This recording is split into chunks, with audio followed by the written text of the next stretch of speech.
Alright, in this video we're going to do the top 20 1980s movies that I find to be guilty pleasures. Movies that I really like, but maybe other people would find to be, well, if I told them I liked them, they'd think I'm stupid. But I really like these movies. I like them for different reasons in different ways. And so let's get into this, the top 20 guilty pleasure movies from the 1980s.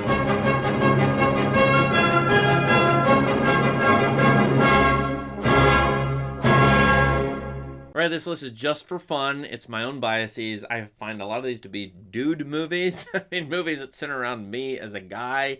Not all of them are, but some of them will be. And as part of the gimmick, okay, I'll do a rundown of the top 20, although I could probably put any of these in any order. Definitely the first one is my first one, though. Number 20 from Roman Polanski, it's Frantic with Harrison Ford. I filled out one of these damn forms, and it's not a missing person. It's a kidnapping. Don't you think that's a little bit premature to be so positive? No, I don't think. I have witnesses. My wife was kidnapped. I find this movie to be, and a lot of these movies are terribly flawed in certain ways, but anything with Harrison Ford is going to be a go-to for me. I really like him as an actor. I like it when he's running around scared, nervous, and is being chased a la The Fugitive, a la Presumed Innocent. I mean, all these Harrison Ford movies where he's, being harassed or chased around and frantic. I mean, there you go. Number 19 is a movie Roger Ebert gave 4 stars. Reason I watched it, No Way Out. Kevin Costner, Gene Hackman, Sean Young, Will Patton, No Way Out. Classic movie, another actor in it. I love Gene Hackman, who no matter what the movie is, how terrible it is, he's always going to play a really interesting, complex character, and that's the case in this movie. Do not read anything about this movie, as with Frantic, because once you get to the end, you go, oh, and it's got, okay, I can't say it, but it's got a twist involved, so it's a good movie to watch. It's a thriller, escapist thriller. It's enjoyable 80s fare. Number 18, this is the ideal treadmill movie. A treadmill movie is one that's going to keep your mind occupied while you're walking or running on the durable machine, and this is Commando by Arnold Schwarzenegger.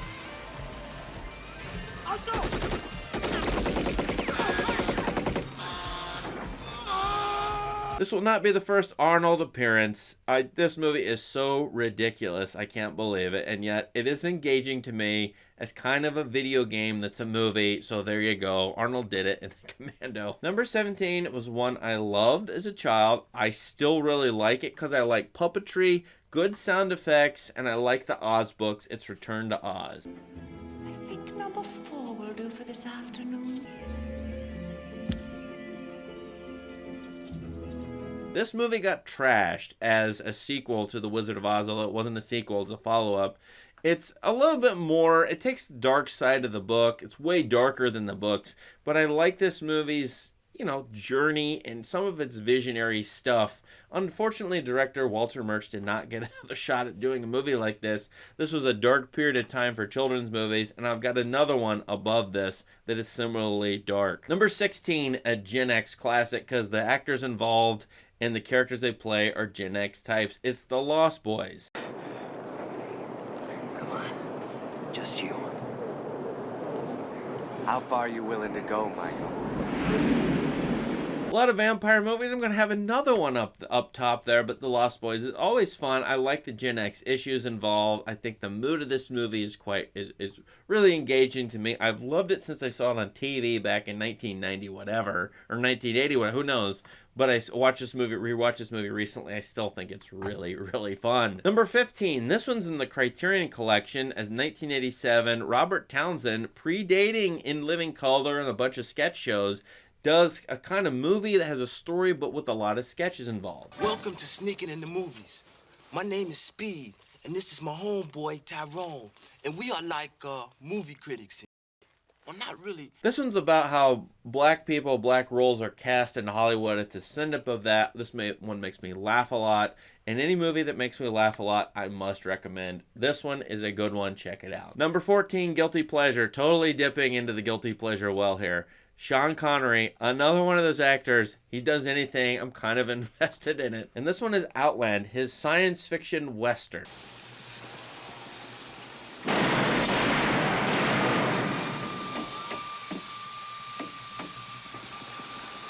Think it over. This one's sort of a remake of High Noon, but it's in space on a planet with Sean Connery. That's all you need to know. This is like Commando below. a good shoot 'em up that is, I like science fiction, and this is a good one just to geek out with, and a good one for the treadmill as well. Number 13, another children's movie that I hinted at earlier. My youngest son loves this movie. I think the animation in it is great. It's The Black Cauldron.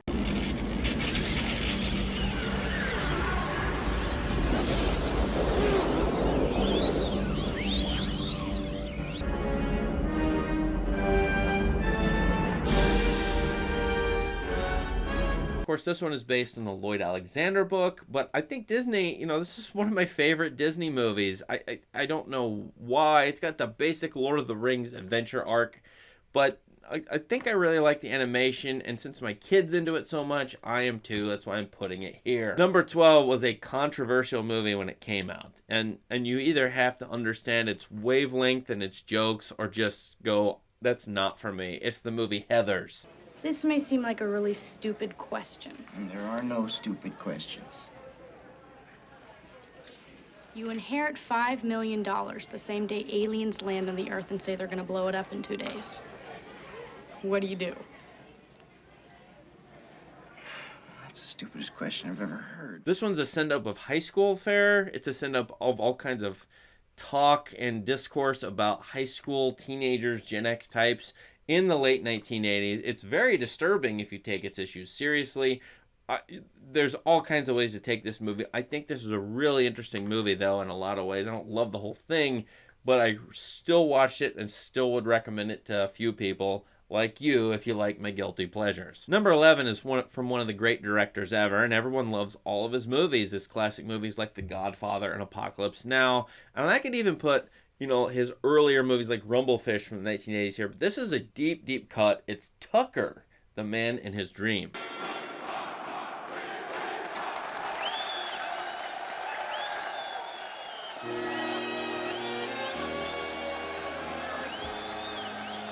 Why do I like this movie? Jeff Bridges, the car thing, but it's about an entrepreneurial vision that is squelched or squashed, which no doubt Coppola's coming on his own sort of career in Hollywood or other kind of movie making things going on. I've always liked this movie since it came out. I watched it as a kid, as an adult. It still hits me in the same way. It's just a fun, interesting movie to watch. It has flaws, but all these movies in this list have flaws. Now we're into the top 10. Okay, the first one's a horror movie. Tarantino loves this, The Funhouse.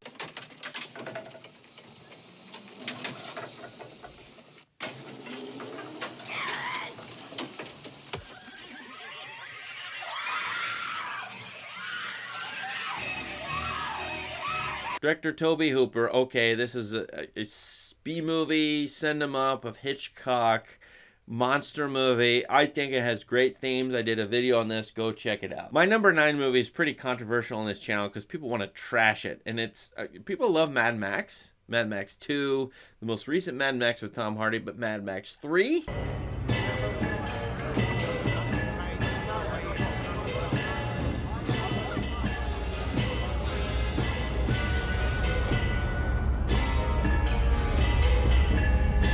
Roger Ebert loved this movie, gave it 4 stars. I like the world in this movie. I know the second half is kind of weird. It's based on a lot of different science fictional stuff. I still like Mad Max 3 Beyond Thunderdome. I think it's fun and good. That's my guilty pleasure. Number 8, Arnold again.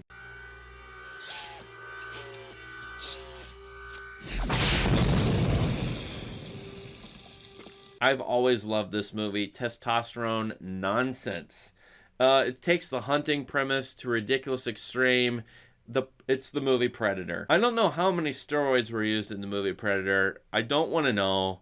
So the thing I love about this movie, is the ending is a silent movie. The last act of this movie, I don't think any words are spoken except maybe 1 or 2 lines by Arnold.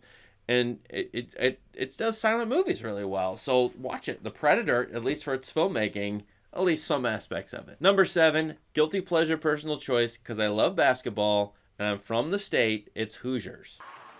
Welcome to Indiana basketball.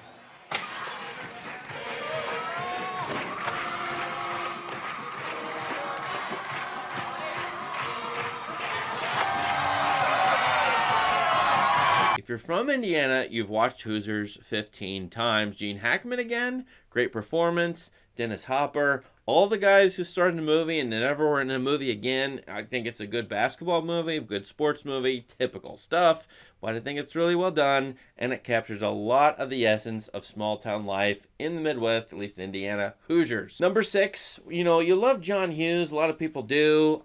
He wrote this movie. I don't know why. I love it. I'm still trying to scratch my head, figure it out. Pretty in Pink. I propose that you're deliberately flunking your courses so that you can stay in high school. Get out of here. Why would I do that? Well, you're not always one to face things. What's since when? What am I not facing? The future? Well, whether or not you face the future, it happens, right? Pretty Pink. It's got the class divide. It's got the music, the tone. Everything about it is winning to me. I could watch this movie once a year and delight in it. So, guilty pleasure. There you go. Number 5. We know James Cameron was big in the 80s. His wife was making movies and she would continue to do very well. Catherine Bigelow. A movie you may not have heard of is Near Dark. What's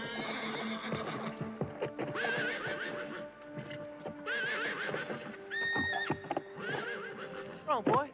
What's the matter with you? Horses just don't like me.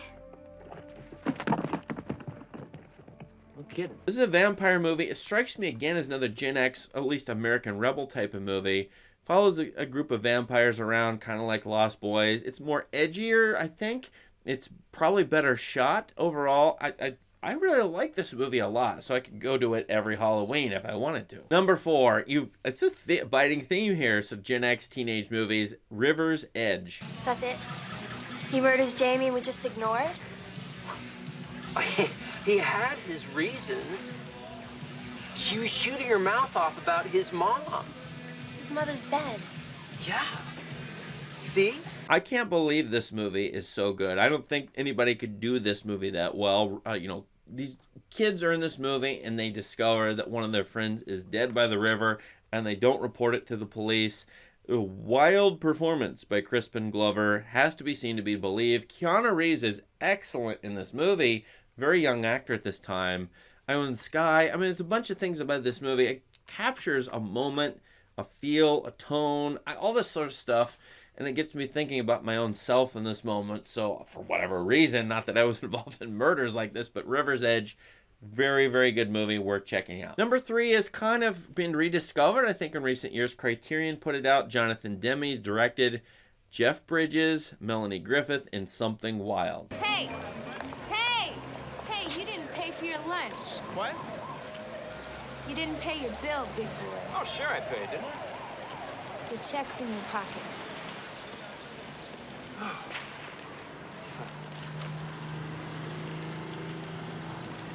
You're right. You might imagine a movie called Something Wild is Something Wild. It's sort of a classic screwball comedy, but with very strange 80s-like twists.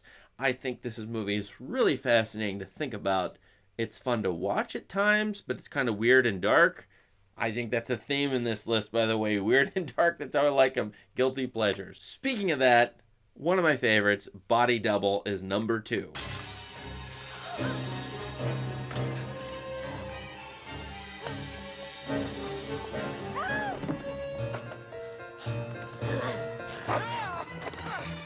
Might as well put Brian De Palma up here, but this is not the De Palma movie probably you expect.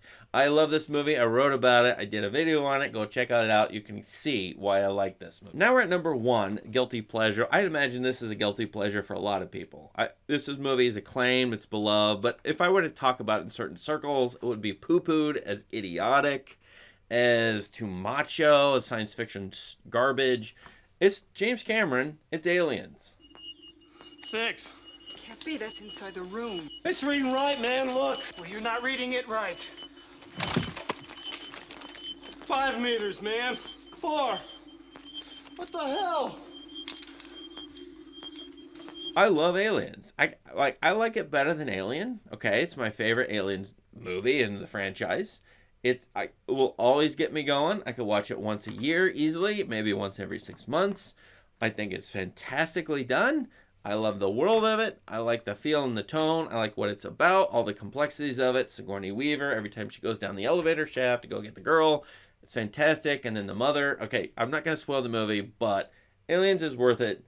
I did a video on that. Go check it out. My number 1 guilty pleasure, because you know what? For 30 to 40 years, I have loved this movie. We'll see if when I'm 60 if I still love it. I think that's the definition of a guilty pleasure.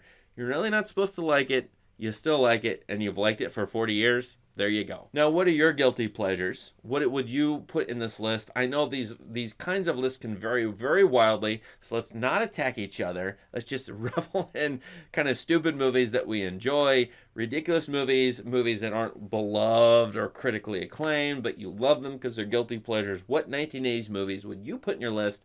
Let us know in the comments. Please subscribe to this channel for more great content and guilty pleasures. Have a great day.